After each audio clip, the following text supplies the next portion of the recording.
Hello friend, आज के इस वीडियो में हम लोग ladder of if else statement in C language में पढ़ेंगे और सिंटेक्स को पढ़ेंगे, फ्लोचार्ट पढ़ेंगे और एग्जाम्पल भी हम लोग पढ़ेंगे ladder of if else statement का, जो कि सी लैंग्वेज में होगा।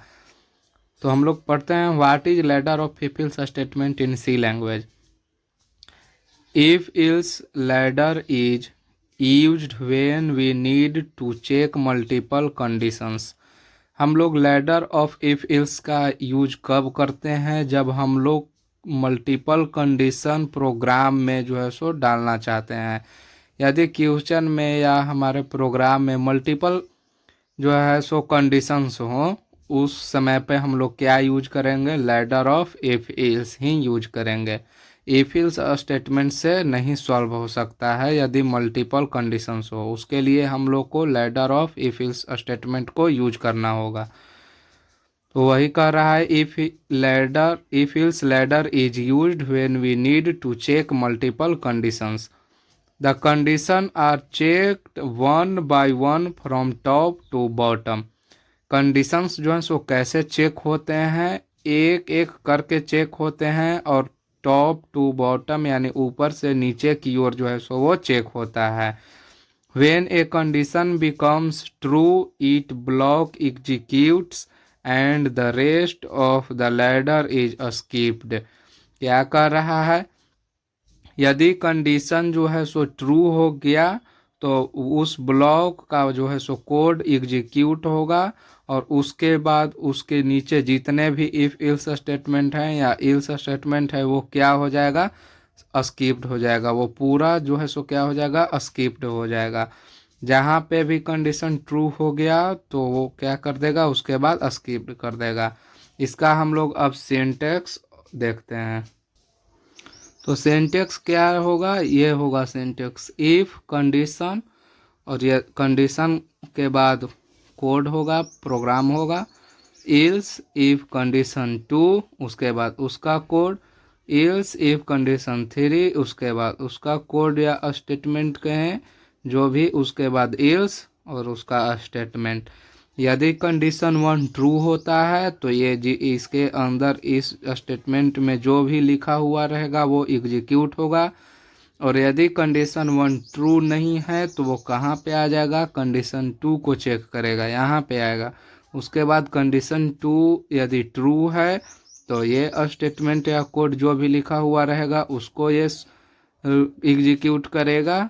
और मान लीजिए कि कंडीशन 2 जो है सो ट्रू नहीं है तो क्या होगा? वो यहाँ पे आ जाएगा, इल्स के थ्रू वो आ जाएगा यहाँ पे कंडीशन 3 में। और कंडीशन 3 को चेक करेगा कि क्या ये ट्रू है। यदि हो रहेगा तो इसके अंदर जो भी प्रोग्राम लिखा हुआ रहेगा उसको एग्जीक्यूट करेगा। और यदि ये भी कंडीशन 3 जो है ये भी यदि ट्रू नहीं हो तो वो कहाँ पे आ जाएगा? इल्स के बाद इस स्टेटमेंट में आएगा और यहाँ पे जो भी लिखा हुआ प्रोग्राम रहेगा उसको ये क्या कर देगा? एग्जीक्यूट करेगा। तो ये रहा उसका सिंटेक्स। अब इसी सिंटेक्स पे हम लोग एक एग्जाम्पल को देखते हैं और वहाँ से इजी वे में समझते हैं। तो ये रहा एग्जाम्पल सी लैंग्वेज में। Hash include stdio.h header file int main. और यहाँ पे हम लोग एक वेरिएबल लिए हैं मार्क्स, जिसका डाटा टाइप है इंटीजर इंट। और यहाँ से इनपुट ले रहे हैं printf enter marks scan percent d and marks. यहाँ से इनपुट हो गया। उसके बाद ये चेक किया first condition, if marks greater than equal to 19 then printf grade A. यदि 19 से बड़ा मार्क्स है, ग्रेटर है या इक्वल टू है तो क्या करो? ए ग्रेड जो है सो ए को प्रिंट करो। यदि ये कंडीशन ट्रू रहेगा तो ये प्रिंट कर देगा और बाकी के कोड जितने भी इफ इल्स स्टेटमेंट है उसको क्या कर देगा? स्किप कर देगा। यदि ट्रू नहीं है तो आएगा कहाँ पे? यहाँ पे आएगा if marks greater than equal to 18 then printf grade B. यदि 18 से बड़ा है या इक्वल टू है तो क्या कर दो? ग्रेड जो है सो बी प्रिंट करो। यदि वहाँ से भी बड़ा नहीं है तो क्या ये कंडीशन जो है सो 2 भी यदि ट्रू नहीं हुआ तो क्या होगा? थर्ड पे आएगा else if marks greater than equal to 17 then grade C, यदि 20 से बड़ा है तो या इक्वल टू है तो क्या कर दो, ग्रेड सी प्रिंट कर दो। अब इन सब में से कोई भी यदि जो है सो ट्रू नहीं हुआ कंडीशन तो क्या करेगा, लास्ट में ग्रेड डी जो है सो प्रिंट कर देगा। तो यह रहा एग्जाम्पल। इस एग्जाम्पल को हम लोग डिस्प्ले पर भी करके देखते हैं, और उससे पहले हम इसका फ्लो चार्ट पढ़ लेते हैं। फ्लो चार्ट इसका कैसे बनेगा, क्योंकि फ्लो चार्ट जो है सो बहुत इंपॉर्टेंट होता है, एग्जाम में भी फ्लो चार्ट बनाने के लिए दे दिया जाता है क्वेश्चन में। तो ये रहा फ्लो चार्ट। क्या होगा, सबसे पहले स्टार्ट, उसके बाद चेक कंडीशन 1। कंडीशन 1 को चेक करेगा, यदि यस कंडीशन 1 ट्रू है तो क्या हो जाएगा, ब्लॉक 1 जो भी फर्स्ट ब्लॉक में कोड लिखा हुआ है वो एग्जीक्यूट होगा। उसके बाद क्या हो जाएगा, प्रोग्राम एंड हो जाएगा। और नहीं है, कंडीशन 1 ट्रू नहीं है तो चेक करेगा, चेक कंडीशन 2। कंडीशन 2 को चेक करेगा, यदि है ट्रू है, कंडीशन 2 जो है सो ट्रू है तो क्या करो, ब्लॉक 2 को एग्जीक्यूट कर दो। तो क्या कर देगा, ब्लॉक 2 में जो भी रहेगा उसको एग्जीक्यूट करेगा। यदि कंडीशन ट्रू नहीं है तो क्या करेगा, चेक कंडीशन 3। कंडीशन 3 को चेक करेगा, यदि कंडीशन 3 ट्रू है तो क्या करो, ब्लॉक 3 को एग्जीक्यूट कर दो। यदि ट्रू नहीं है तो क्या हो जाएगा, लास्ट में इल्स को, जो भी है इल्स में लिखा हुआ उसको एग्जीक्यूट कर दो और बाद में प्रोग्राम को एंड कर दो। तो ये रहा इसका flow chart ladder of if else statement का।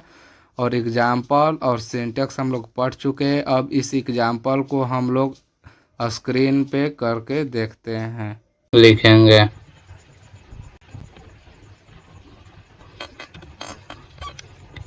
सबसे पहले हेडर फाइल को लिखेंगे,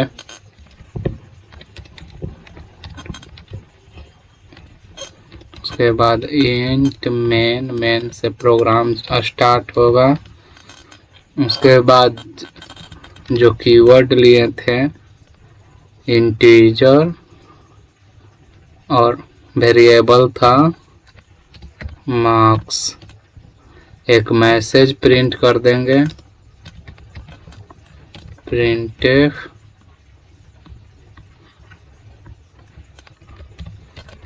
इंटर मार्क्स।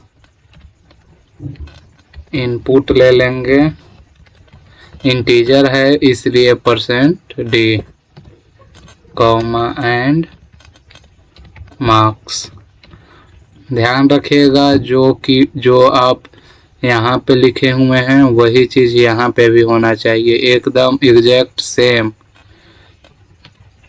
उसके बाद लेटर ऑफ इफ इल्स लगाएंगे, if marks greater than equal to 90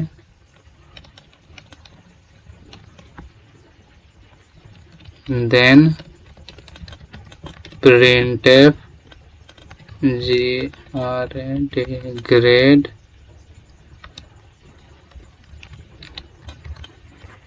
a else if marks greater than equal to 18 then printf grade b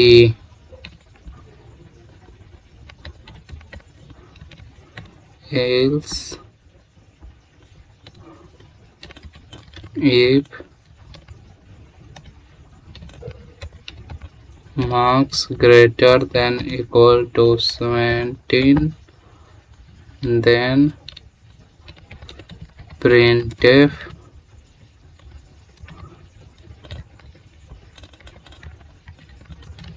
grade C else last में grade D print कर देंगे, printf